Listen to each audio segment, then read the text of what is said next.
Vos parents passeront le reste de leur vie à vivre de l'argent de mon fils, annonça ma belle-mère assez fort pour que tout le monde au dîner du dimanche l'entende. J'ai souri. Puis j'ai répondu. Elle se figea au milieu de sa bouchée. Mon mari murmura, s'il te plaît. Ne le fais pas. Mais il était déjà trop tard. Bonjour, je suis Tania, âgée de 34 ans. Vos parents passeront le reste de leur vie à vivre de l'argent de mon fils. Ma belle-mère l'annonça assez fort pour que tout le monde au dîner de Thanksgiving l'entende. Le cliquetis de l'argenterie contre les assiettes en porcelaine coûteuse cessa brusquement. Toute la salle à manger tomba soudain dans un silence de mort. Ma belle-sœur eut un sourire narquois, attendant que le drame se déroule, tandis que les autres parents échangeaient des regards confus. Je jetai un coup d'œil de l'autre côté de la table. Le visage de mon mari était pâle. Sa tête était complètement inclinée sur son assiette de dinde. Au lieu de se lever pour défendre l'honneur de ses beaux-parents, l'homme que j'appelais mon mari se mordit seulement la lèvre, évita mon regard et murmura lâchement, « S'il te plaît, ne le fais pas. » Mais les choses étaient allées trop loin. Tous les yeux à table étaient fixés sur moi, s'attendant à un cri perçant ou à une dispute bruyante et larmoyante. Cependant, je n'ai pas pleuré, ni même pris la peine d'élever la voix. J'ai lentement posé ma serviette sur la table, souri calmement, regardé droit dans les yeux arrogants de ma belle-mère et répondu avec exactement 6 mots. À partir d'aujourd'hui, vous vous débrouillez seul. Elle se figea immédiatement au milieu de sa bouchée, le sourire moqueur se raidissant sur son visage. La tête de mon mari se releva d'un coup, en proie à une panique totale, mais il était déjà trop tard. Je me suis levé, j'ai mis mon manteau et je suis sorti directement par la porte, déclenchant officiellement la purge financière la plus impitoyable pour faire voler en éclats la façade de prestige qu'ils avaient minutieusement construite au fil des ans. Si vous endurez également l'hypocrisie d'une belle famille toxique et que vous voulez savoir comment dépouiller les personnes ingrates de leur pouvoir, cliquez sur le bouton d'abonnement pour me rejoindre dans cette histoire. Pour comprendre pourquoi tout a mené à ce moment précis, il faut regarder derrière le rideau de mensonges que mon mari a entretenu pendant 3 ans. Mes parents, Arthur et Hélène, sont un enseignant à la retraite et une infirmière à la retraite. Ils mènent une vie tranquille et disciplinée. Ils découpent des coupons, achètent des produits alimentaires en gros et conduisent une Toyota vieille de 15 ans. Ma belle-mère, Francis, les a toujours méprisés. Elle assistait fréquemment à des événements caritatifs et supposait que mes parents étaient pratiquement sans le sou. La réalité était tout le contraire. Quand Ryan et moi avons acheté notre maison de banlieue de 4 chambres, mes parents ont discrètement payé la totalité de la compte. C'était une somme d'argent considérable. Ryan ne pouvait supporter l'idée que sa famille sache que ses beaux-parents avaient acheté sa maison. Il m'a fait asseoir le jour où nous avons signé le prêt immobilier. Il m'a supplié de dire à ses proches que l'argent provenait de nos économies communes. J'ai accepté. J'ai choisi de garder le silence pour protéger son ego fragile. Ce fut ma première erreur majeure. En tant que directrice financière, je gérais l'argent avec une précision absolue. Je maintiens des comptes séparés pour les dépenses fixes et les dépenses discrétionnaires. Je n'ai jamais eu l'intention de donner à Francis un accès à mes comptes personnels. Ryan gagnait à peine assez en tant que guichetier de banque de détail pour couvrir son propre prêt automobile et ça par des factures de services publics. Il n'avait aucun revenu disponible. Mais 1 an après notre mariage, Ryan est venu dans mon bureau à domicile. Il m'a supplié d'ajouter Francis comme utilisatrice autorisée sur ma carte de crédit principale. Il a juré qu'elle ne serait utilisée que pour les urgences absolues. Il a soutenu qu'elle vieillissait et avait besoin d'un moyen fiable de payer ses médicaments sur ordonnance et ses articles ménagers de base sans transporter d'argent liquide. Il avait l'air si désespéré que cela semblait raisonnable à l'époque. J'ai approuvé la demande et lui ai remis la carte physique pour qu'il la lui donne. La définition d'une urgence a rapidement changé. Le premier mois, j'ai remarqué une dépense de 2 cents $ dans une pharmacie haut de gamme. J'ai payé la facture et j'ai laissé passer.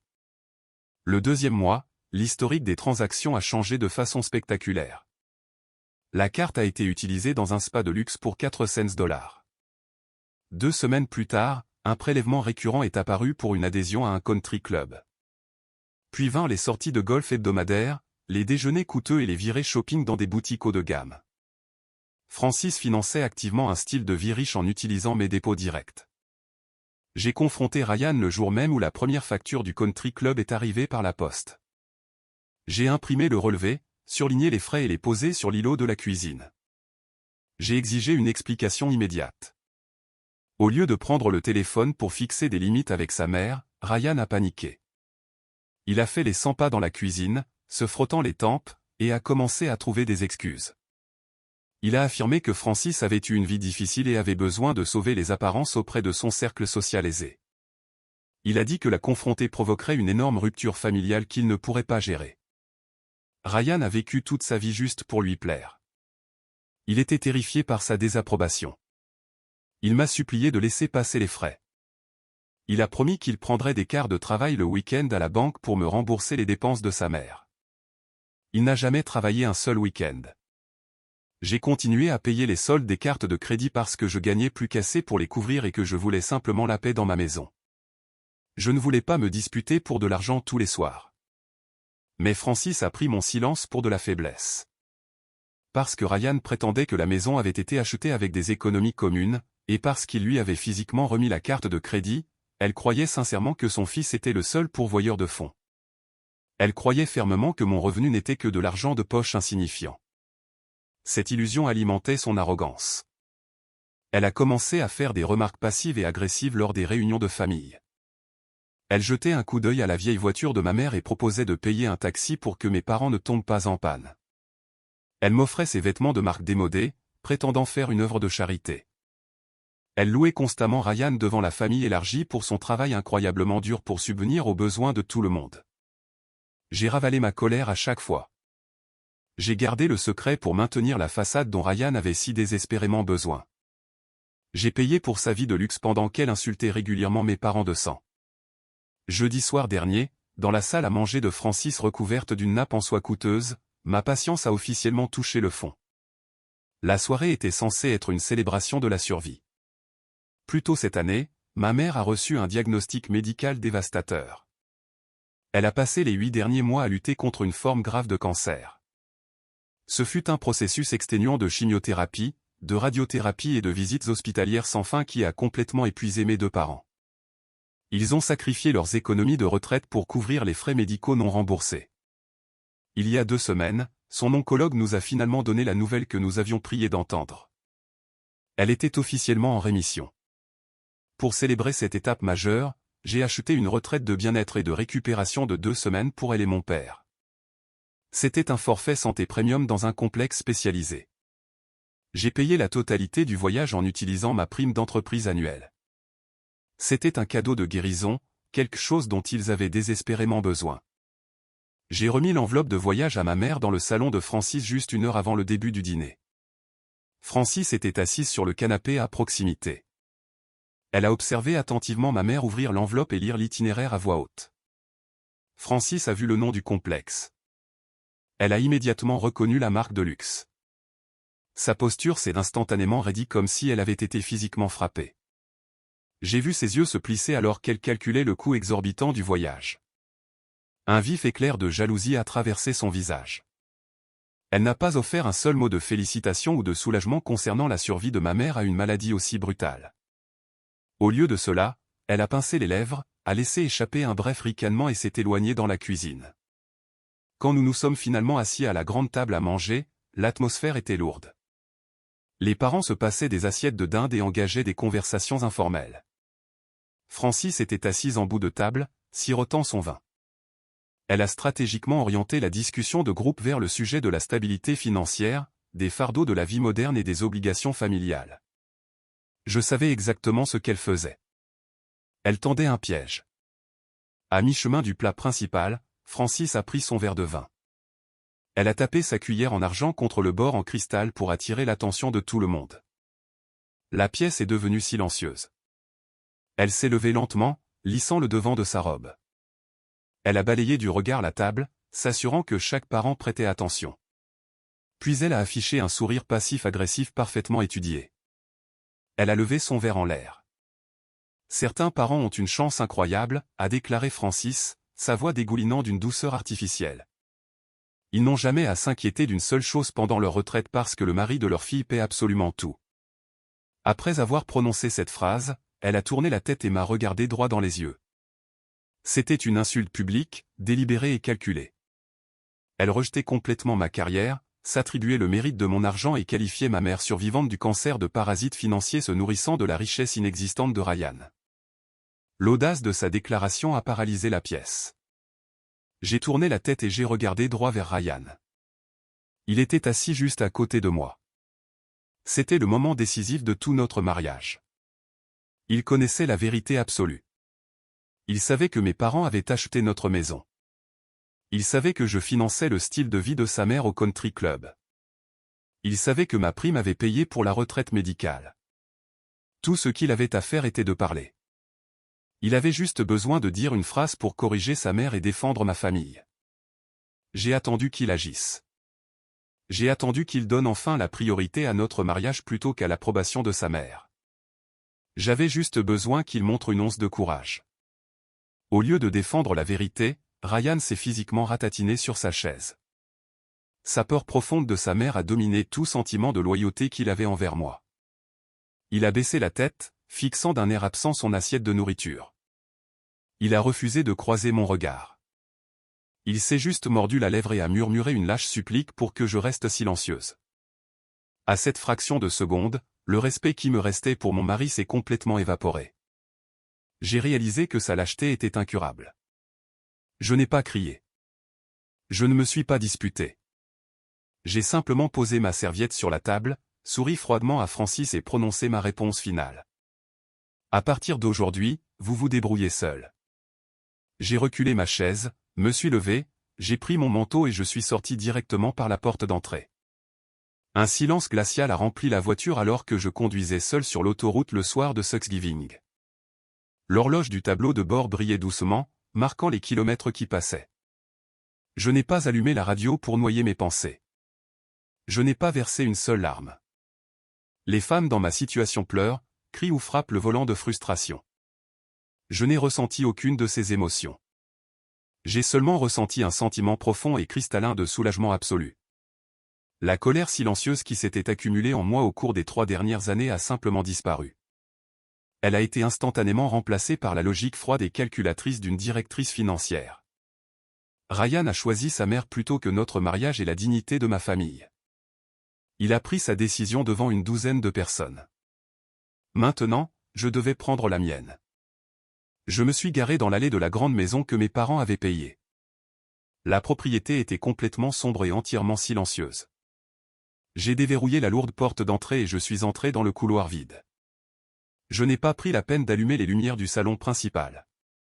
Je suis allé directement dans la cuisine, j'ai pris un filtre et j'ai mis en marche la cafetière.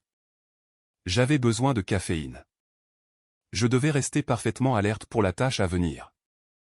Je suis resté patiemment près du comptoir en granit, regardant le liquide sombre s'égoutter lentement dans ma tasse préférée. J'ai pris mon café noir chaud et j'ai marché dans le couloir directement vers mon bureau à domicile.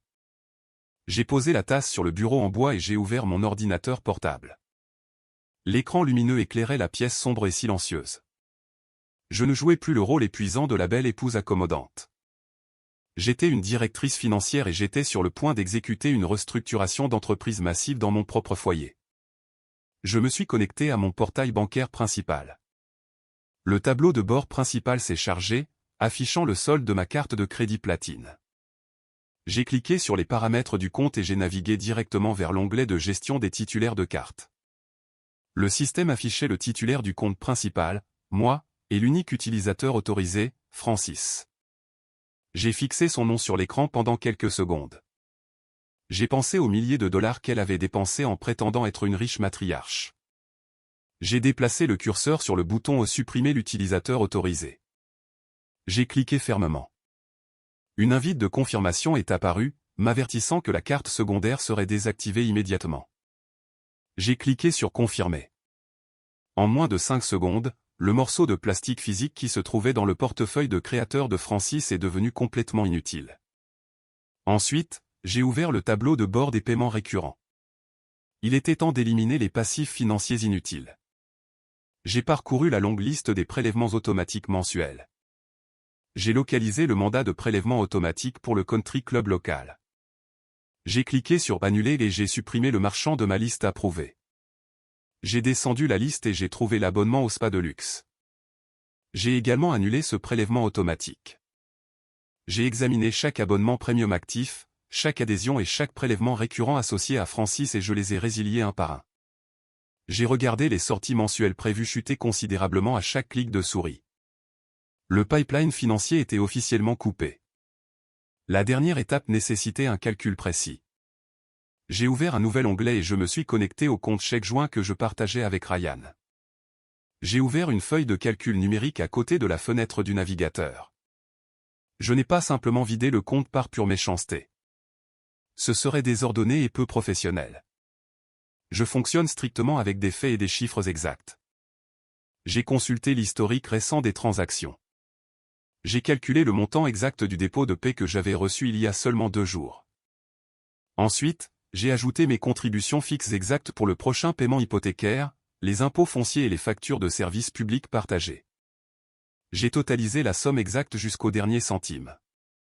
J'ai initié un virement national. J'ai déplacé mon montant exact calculé du compte chèque joint et je l'ai déposé directement sur mon compte personnel unique. La page web s'est rafraîchie instantanément. Le solde du compte joint a chuté. Le seul argent restant sur ce compte partagé était le montant exact du dernier chèque de paie de Ryan de la banque. C'était une somme dérisoire. C'était à peine suffisant pour couvrir sa propre prime d'assurance automobile et quelques pleins d'essence pour le mois. Ce n'était certainement pas suffisant pour financer un style de vie de country club pour sa mère. J'ai fermé la feuille de calcul et je me suis déconnecté du portail bancaire. J'ai fermé l'ordinateur portable. J'ai pris ma tasse et j'ai terminé la dernière gorgée de mon café noir. Le vendredi matin, alors que les centres commerciaux étaient bondés de gens à la recherche des soldes du Black Friday, la première conséquence est arrivée. J'étais assise à l'îlot de ma cuisine avec mon ordinateur portable ouvert lorsque mon téléphone portable a commencé à sonner. Le nom de Ryan s'est affiché sur l'écran numérique. J'ai ignoré le premier appel. Il a immédiatement rappelé. Je l'ai laissé sonner à nouveau. Au 4e appel consécutif, j'ai finalement appuyé sur le bouton de réponse et j'ai mis le téléphone en haut-parleur. Ryan semblait complètement affolé. Sa respiration était erratique. Il m'a dit que Francis se tenait actuellement à la caisse d'un grand magasin haut de gamme. Elle avait passé la dernière heure à choisir des sacs à main de créateurs à prix réduit et des cosmétiques coûteux. Lorsque le caissier a passé sa carte platine, le terminal de point de vente a affiché un message de refus en rouge. Francis a dit au caissier de la repasser. Elle a essayé d'insérer la puce de sécurité. Elle a essayé de taper la carte contre l'écran. La machine a rejeté chaque tentative. Le caissier a finalement rendu le plastique et a déclaré à haute voix que le compte était inactif. Une longue file de clients de vacances impatients se tenait juste derrière elle. Ils ont assisté à toute l'épreuve humiliante. Francis a abandonné la marchandise sur le comptoir et s'est enfui du magasin en larmes. Elle a immédiatement appelé Ryan pour savoir pourquoi sa bouée de sauvetage financière avait été soudainement coupée. 1 heure plus tard, Ryan a fait irruption par la porte d'entrée de notre maison.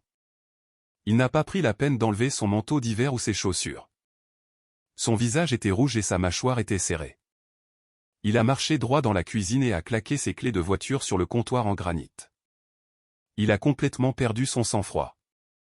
Il m'a accusé d'être vindicative, mesquine et exceptionnellement cruelle. Il a crié que j'avais intentionnellement humilié sa mère en public pour un simple malentendu anodin lors d'un dîner. Il a exigé que je me reconnecte au portail bancaire à l'instant même et que je réactive sa carte. Je l'ai laissé terminer toute sa tirade. Je n'ai pas élevé la voix pour l'interrompre. Je n'ai pas défendu mes actions ni discuté de qui avait raison. J'ai simplement tourné l'écran de mon ordinateur portable vers lui. J'avais une feuille de calcul Excel vierge ouverte. À côté de l'ordinateur, j'avais placé une épaisse pile de documents fraîchement imprimés. Je les ai disposés en une rangée nette.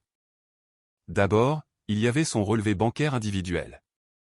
Ensuite, la facture officielle du prêt immobilier.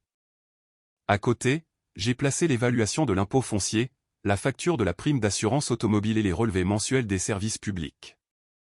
Enfin, j'ai pris dans le tiroir de mon bureau une calculatrice numérique de base et je l'ai placée directement sur le dessus des papiers.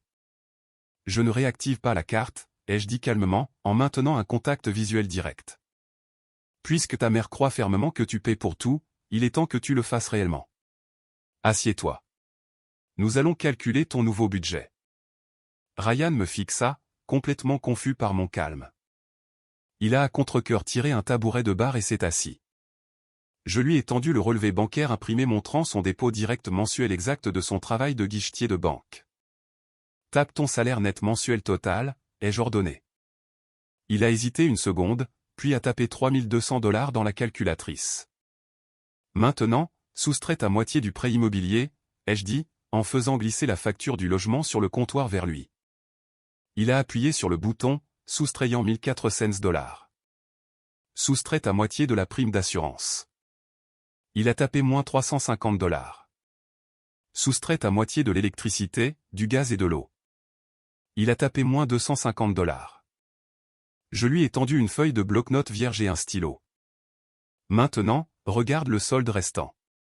Note tes coûts estimés pour ton prêt automobile personnel, ton essence hebdomadaire, tes courses quotidiennes et ta facture de téléphone portable. Ryan a appuyé sur le bouton égal. Il a baissé les yeux sur le chiffre final sur le petit écran numérique. Ses mains ont cessé de bouger. Son visage est devenu complètement pâle. Le solde restant était pratiquement nul.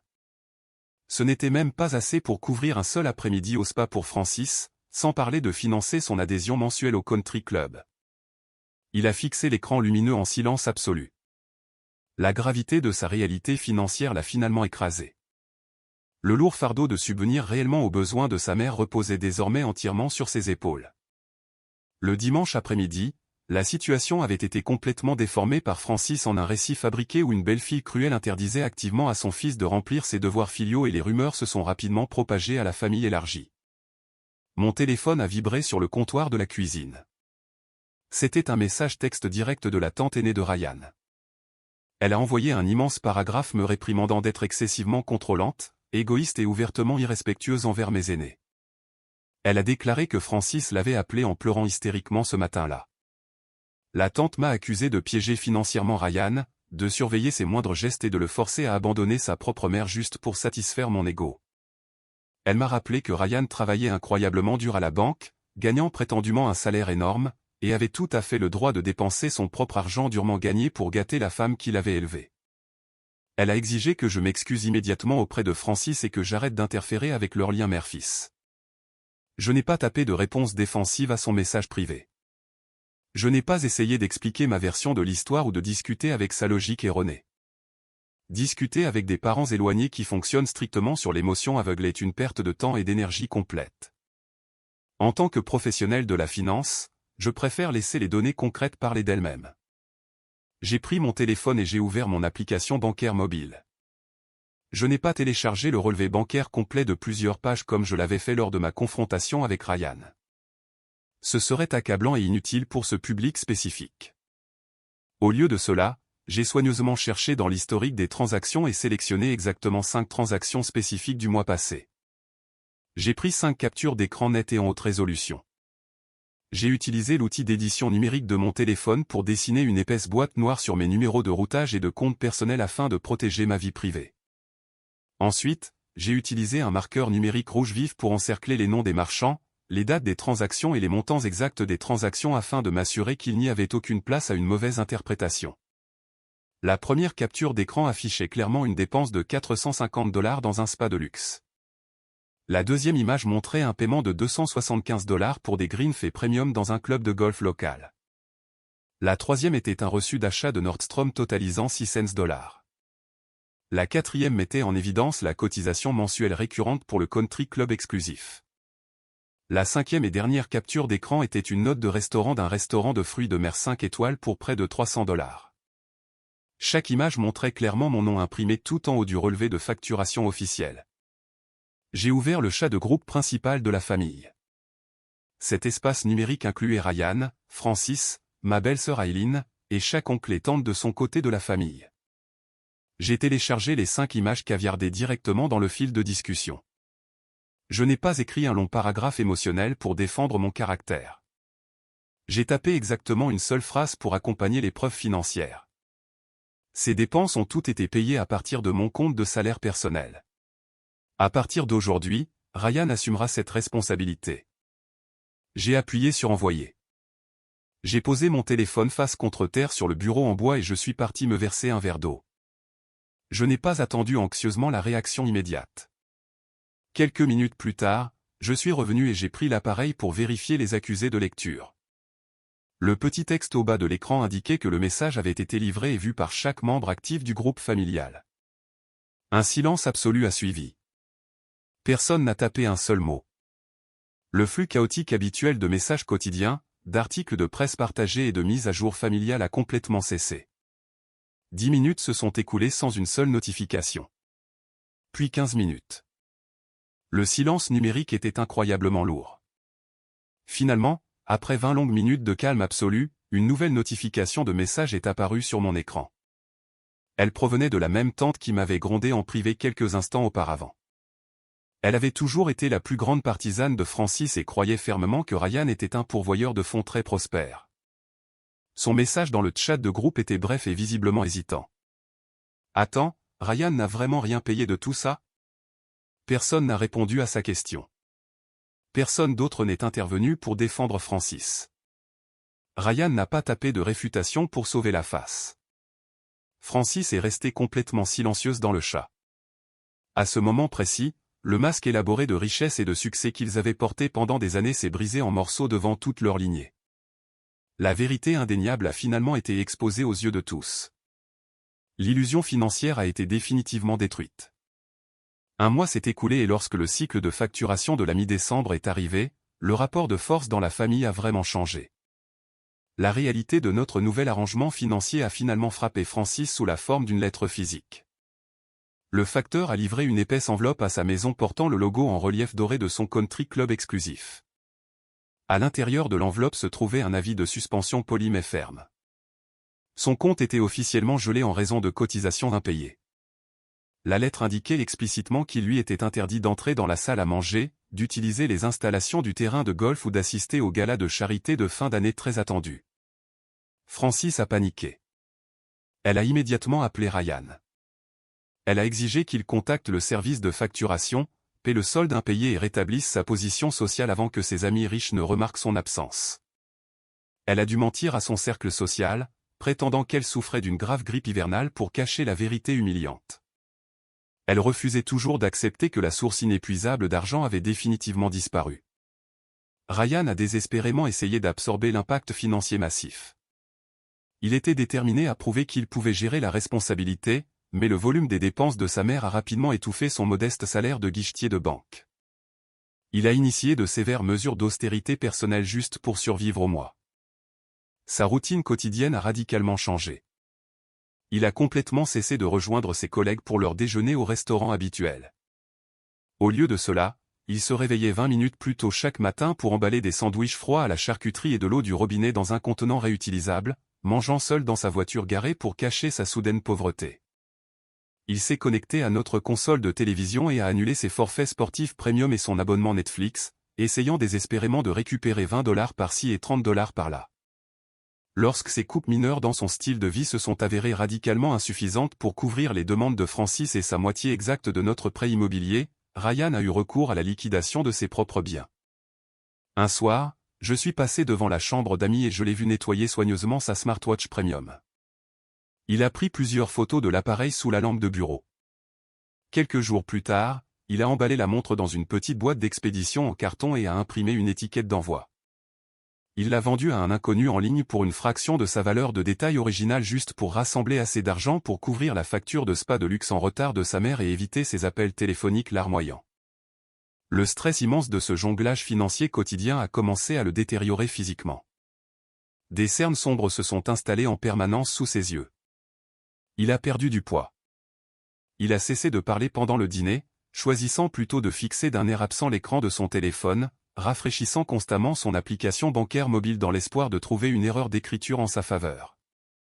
Mais la simple volonté ne peut pas surmonter l'effet mathématique de base. À la fin de décembre, le château de cartes précaire s'est complètement effondré.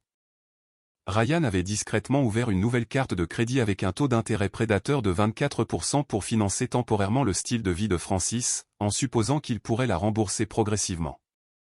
Le solde du relevé a augmenté de manière agressive, gonflé par des frais financiers massifs et des frais de retard de $35.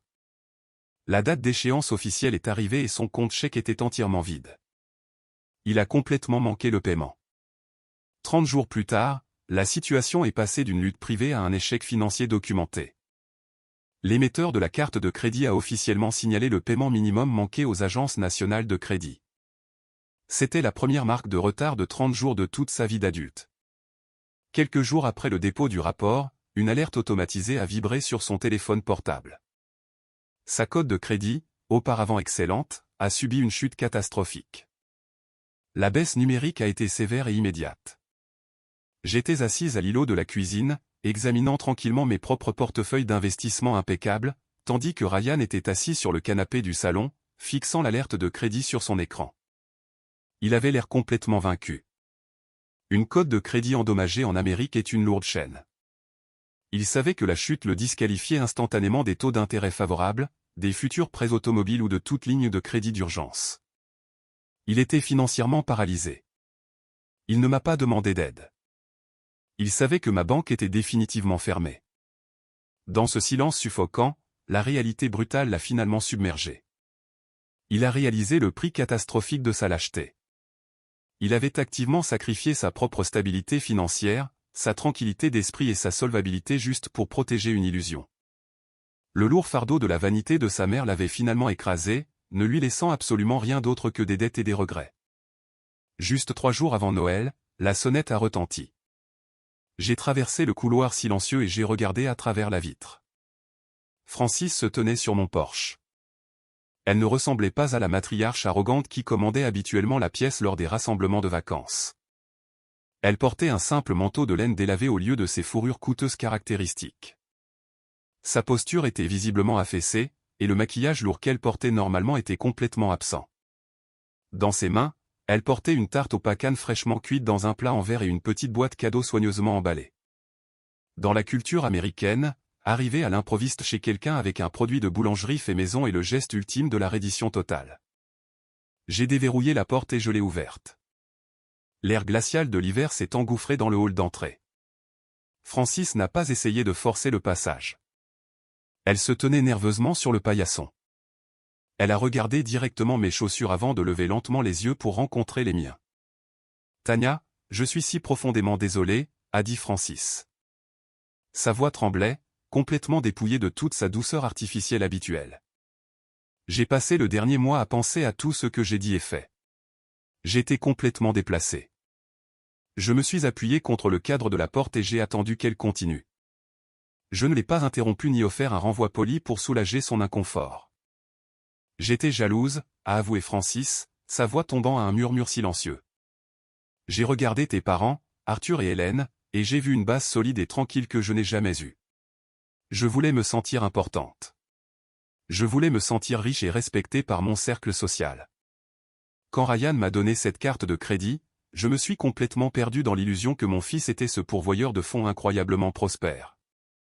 J'ai utilisé ton dur labeur pour financer ma propre vanité et puis je t'ai puni pour cela parce que te regarder me rappelait constamment que l'argent n'était jamais vraiment le mien. C'était la série de phrases la plus honnête qu'elle ait jamais prononcée de toute sa vie. Elle a déplacé son poids inconfortablement sur le porche, serrant plus fort le plat à tarte. Elle m'a offert les produits de boulangerie et la petite boîte cadeau. J'ai tendu la main et je les ai pris. Puis le pivot inévitable s'est produit. Francis s'est raclé la gorge, l'air incroyablement désespéré. Ryan souffre, a-t-elle murmuré, des larmes se formant enfin dans ses yeux. Il a l'air malade. Il mange à peine et cette nouvelle dette de carte de crédit l'écrase complètement. Je sais que je n'ai absolument aucun droit de te demander quoi que ce soit, mais s'il te plaît. Pourrais-tu simplement réactiver la carte secondaire avec une très petite limite juste pour l'aider à respirer un peu? Je promets que je ne l'utiliserai que pour les courses de base. Les excuses étaient sincères, mais la dépendance sous-jacente n'avait pas changé. Elle cherchait toujours un sauveur financier pour les sauver des dures conséquences de leurs propres actions. Je tenais le plat à tarte en verre chaud dans mes mains. J'ai regardé la femme qui avait passé 3 ans à se moquer de ma famille tout en dépensant mon salaire. Je lui ai offert un sourire poli et très contrôlé, mais mes yeux sont restés entièrement fermes et inflexibles. J'accepte tes excuses, Francis, ai-je dit d'un ton égal, mais la banque est fermée. Ses épaules sont immédiatement tombées. La dernière lueur d'espoir a disparu de son visage. Elle ne s'est pas disputée. Elle n'a pas pleuré ni fait de crise de colère. Elle a simplement hoché la tête en signe de défaite silencieuse, a murmuré un doux salut de vacances, s'est retournée et est repartie lentement vers sa voiture. J'ai fermé la lourde porte d'entrée et j'ai verrouillé le pen dormant. Les vacances sont arrivées, et le nouvel ordre familial a été définitivement établi. Il n'y a pas eu de réconciliation financière magique. Francis a passé son hiver à mettre en vente ses vieux sacs à main de créateurs sur des plateformes de revente sur Internet pour payer ses propres factures de chauffage. Elle a appris pour la toute première fois à vivre strictement dans les limites de son revenu réel. Ryan a passé ses vacances à prendre des heures supplémentaires à la banque pour rembourser agressivement sa dette à taux d'intérêt élevé. La dure réalité l'a forcé à mûrir enfin pour devenir un adulte fonctionnel qui ne pouvait plus se cacher derrière l'approbation de sa mère ou le salaire de sa femme. Je n'ai pas divorcé de lui, mais notre mariage fonctionne désormais sous des termes complètement différents. La frontière financière que j'ai tracée cette nuit-là reste un mur d'acier solide. J'ai protégé ma paix, ma carrière et la dignité de ma famille. J'ai appris que le vrai respect ne s'achète jamais avec des sacrifices silencieux. Il se forge en fixant des limites absolues et en ayant le courage de les faire respecter.